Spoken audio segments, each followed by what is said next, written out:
Preciosíssimos irmãos, a paz e a graça do Senhor. Veja só uma coisa. Paulo, nosso irmão, como único apóstolo recrutado diretamente por Cristo Jesus em espírito e o único inicialmente separado exclusivamente para vir até nós, não-judeus, como o apóstolo enviado aos gentios, deu a sua vida pelo Evangelho do Reino. Assim, ele, sempre cheio do Espírito, se valeu de sua rica unção para nos dar o melhor entendimento sobre o Evangelho, se esmerando, conforme ele disse em 1 Coríntios 9, de 22 a 27, me fiz de tudo para com todos, a fim de, por todos os modos, pudesse eu ganhar alguns para Cristo. Irmãos, assim como nosso Senhor utilizou largamente de suas parábolas elucidativas, Paulo também se valeu de várias metáforas, dentre outras a do perfume de Cristo. Mas antes de falar sobre ela, eu gostaria de comentar sobre uma curiosidade de grande valor semântico e ilustrativo acerca do perfume, nosso assunto de hoje. Trata-se de algo muito interessante, que se você pesquisar o que acontece com a corça quando ela está com muita sede, você verá que ela busca desesperadamente por água, mas não por qualquer água, como faria qualquer outro animal, mas procura por água limpa e corrente, porque quando ela fica desidratada, ela libera um cheiro muito forte, que de longe é detectável por seus predadores.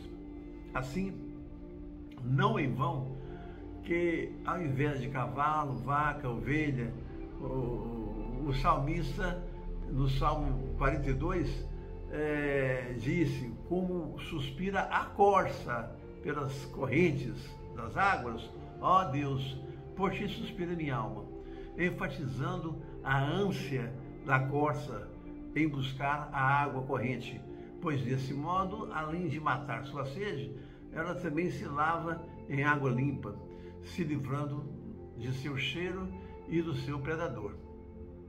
Amados, analogamente, nosso predador natural é o diabo. E se não substituirmos nosso perfume de homem, nosso cheiro natural de homem pelo homem espiritual, como a corça, nossa vida igualmente está comprometida, nossa vida espiritual.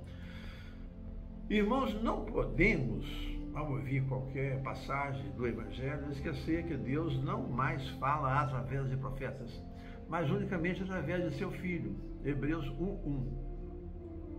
Ele não conversa nem se dirige a ímpios, tampouco àqueles que não são seus filhos.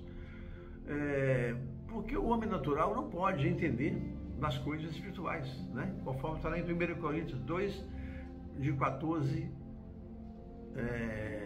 e 3 a 9. Eis aí, vejam então que nossa água com a qual devemos nos purificar é aquela do profeta Amós, disse em Amós 8:11, né? Disse Deus, enviareis sede, não de água, mas de conhecimento do Senhor.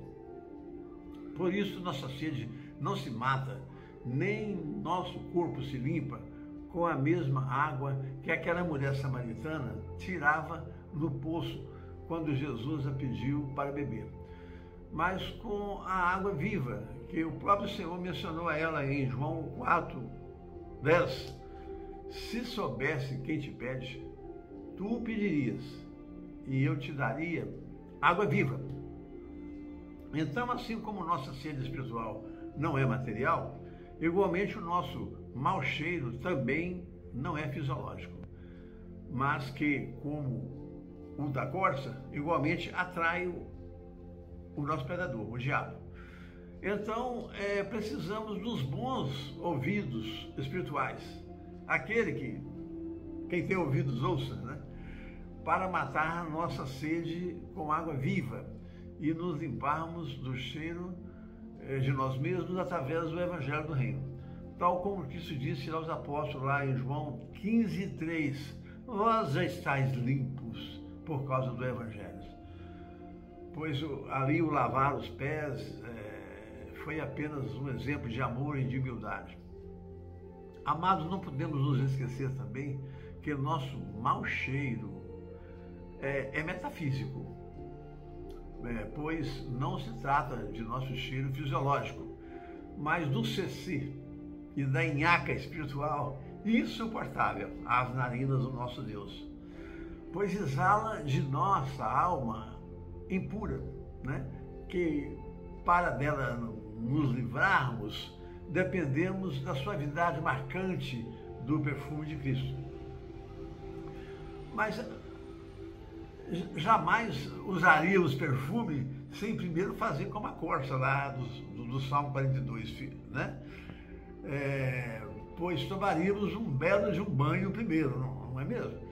Assim é que nosso Senhor nos purifica quando buscamos em oração a purificação necessária com o desejo sincero manifestado pelo salmista, com palavras mais específicas agora de seu desejo ardente de se purificar. Isso está lá no Salmo 51. Compadece de mim, ó Deus, lava-me de minhas iniquidades, pois eu conheço meus defeitos, purifica-me com isopo e ficarei limpo.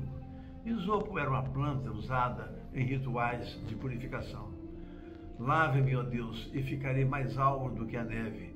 Crie em mim um coração puro, renove dentro de mim um espírito inabalável e não me repulse da tua presença, nem retire de mim o teu espírito. Queridos irmãos, do que se percebe do clamor contido na oração de Davi, presente no Salmo 51, vemos que, apesar do seu desejo ardente em que quer ser lavado, limpo e purificado, como questão de sobrevivência semelhante à situação da corça, Davi deixou claro que ele não podia fazer isso em si mesmo, pois, a despeito do seu clamor tão forte e efusivo, na verdade, era pelo Salvador que Davi clamava, do qual ele mesmo pronunciou em seus salmos proféticos messiânicos. Irmãos, exatos 1000 anos após o libertador por ele invocado veio ao mundo e no mesmo sentido nos trouxe a tal purificação desejada, mas não com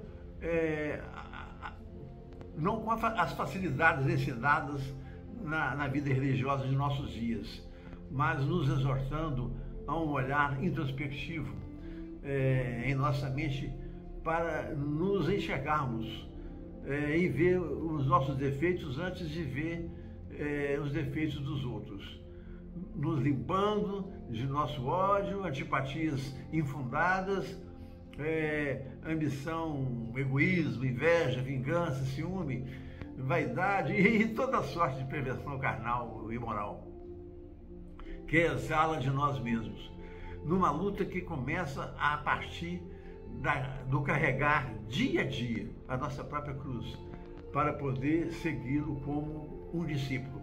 Está lá em Lucas 9, 23 a 25. Com a coragem e a ousadia de confrontar o nosso próprio ego, negando a nós mesmos, para que, perdendo nossa própria vida, possamos salvá-la, bem como negando a nossa própria alma, possamos não perdê-la.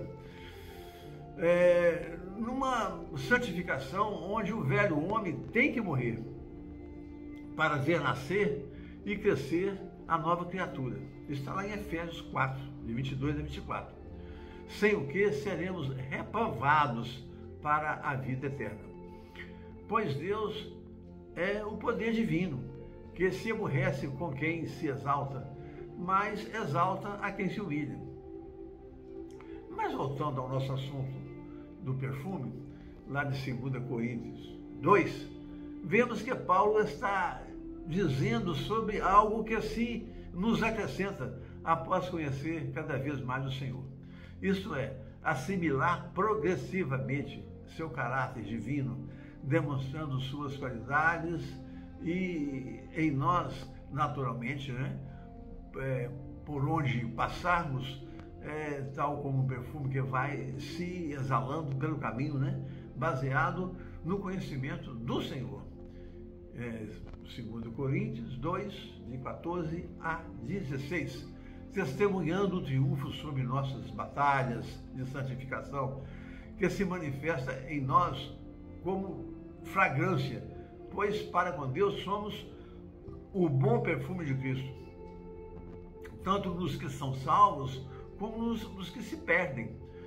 Para os que são salvos, o perfume é como um aroma de vida, mas para os que se perdem, o perfume exala o cheiro da morte para a morte. Algo triste para os que se perdem, não? Pois se você duvida que o perfume de Cristo possa ser rejeitado, saia pelas ruas e com um olhar espiritual, você vai ver que há muito mais sodomitas do que existiam na época de Sodoma.